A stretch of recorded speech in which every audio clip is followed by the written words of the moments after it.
আর কখনো যেন এই ব্যানারে এভাবে নিপীড়িত শব্দটা না লিখতে হয়, সেটা আমরা নিশ্চিত করব। এবং আমাদের পরের জেনারেশনটা যেন আর এই কাজ না করে আরো ভালো কাজ করতে পারে, সেই অবস্থায় যেন আমরা নিয়ে যেতে পারি, সেই প্রত্যাশা আমাদের উপদেষ্টা মহোদয়ের প্রতি রইল। আর আমি তো আপনাদের পাশে আছি। সর্বশেষ দখল হচ্ছে যে সাধারণ খেটে খাওয়া মানুষজন যেখানে বসবাস করে তাদের জায়গা জমিও কিন্তু দখল হয়ে গেছে ঢাকার বিভিন্ন জায়গায়।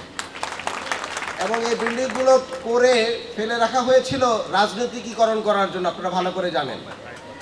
এবং যখনই কোনো সাধারণ মানুষজনের জন্য, খেটে খাওয়া মানুষের জন্য সরকার কোনো কিছু করে, সেখানের মধ্যে রাজনীতি যখন ঢুকে, তখন সাধারণ মানুষের আর ভাগ্যে সেটা আর জুটে না, তার পাতে খাবার আর জুটে না।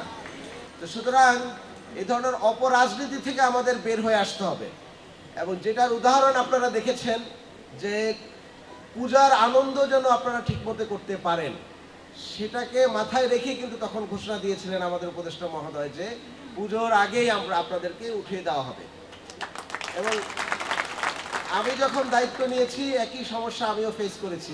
গাবতলীতে আমাদের বড় বিল্ডিং আছে, আপনারা এখানে আমার সহকর্মী এখানে অনেকে এখানে আছেন, এখান থেকে গিয়ে কাজ করেন।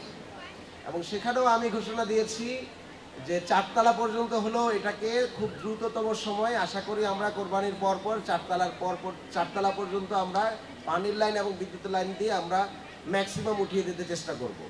এবং আমাদের পরের জেনারেশনটা যেন আর এই কাজ না করে আরো ভালো কাজ করতে পারে, সেই অবস্থায় যেন আমরা নিয়ে যেতে পারি, সেই প্রত্যাশা আমাদের উপদেষ্টা মহোদয়ের প্রতি রইল। আর আমি তো আপনাদের পাশে আছি, আমাকে আপনারা সবসময় পাবেন।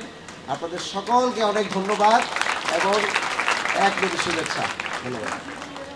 সবাই উপস্থিত সকলেই আমার আদাব এবং সালাম নেবেন। আপনাদের সাথে আজকে আমার দ্বিতীয়বার দেখা হচ্ছে। সরকার মন্ত্রণালয়ের দায়িত্বে ছিলেন আমাদের প্রয়াত হাসান আরিফ স্যার।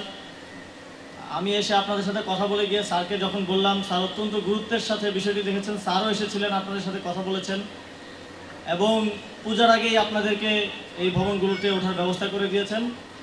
আর সেজন্য আপনারা স্যারের জন্য দোয়া করবেন। এখানে যেই খালি জায়গা আছে সিটি কর্পোরেশন পরিকল্পনা করেছে, এখানেও আরও 2টি 10 তলা ভবন নির্মাণ করবে। আমরা নিজেদেরকে একই পরিবার হিসেবে মনে করতে চাই। আমরা আপনারা সবাই মিলে এই শহরকে সুন্দর এবং কোটি কোটি শহরবাসীর জন্য বসবাস উপযোগী করে রাখার জন্য কাজ করছি। আপনাদের সন্তানদের পড়াশোনার জন্য যেই নতুন ভবনগুলো হবে, সেই ভবনগুলোতে আমরা একটা ফ্লোর বেশি করব এবং ওই ফ্লোরটাকে আমরা স্কুল হিসেবে প্রতিষ্ঠা করব। তারাও যেন মূলধারার সাথে যুক্ত হয়ে কেউ ডাক্তার হতে পারে, ইঞ্জিনিয়ার হতে পারে, সেজন্য ওই স্কুলে আপনারা তাদেরকে পাঠাবেন এবং তাদের পড়াশোনাটা নিশ্চিত করবেন। ছোট করে হলো একটা খেলার মাঠের জন্য আশেপাশে জায়গা খুঁজবো, যাতে করে আপনাদের সন্তানরা খেলতে পারে। মন্দিরের জন্য আধুনিক ভবন নির্মাণ এবং মন্দির প্রাঙ্গণটা উঁচু করে সংস্কার করার জন্য, যাতে করে এখানে পানি না ওঠে, আপনারা যেন নির্বিঘ্নে প্রার্থনা করতে পারেন। আপনাদের সন্তানদের খেলার জন্য আমরা যুব ক্রীড়া মন্ত্রণালয় থেকে খেলার সামগ্রী পাঠাবো আপনাদেরকে উপহার হিসেবে। 2 সিটি কর্পোরেশনের প্রশাসক দুজনই এখানে আছেন।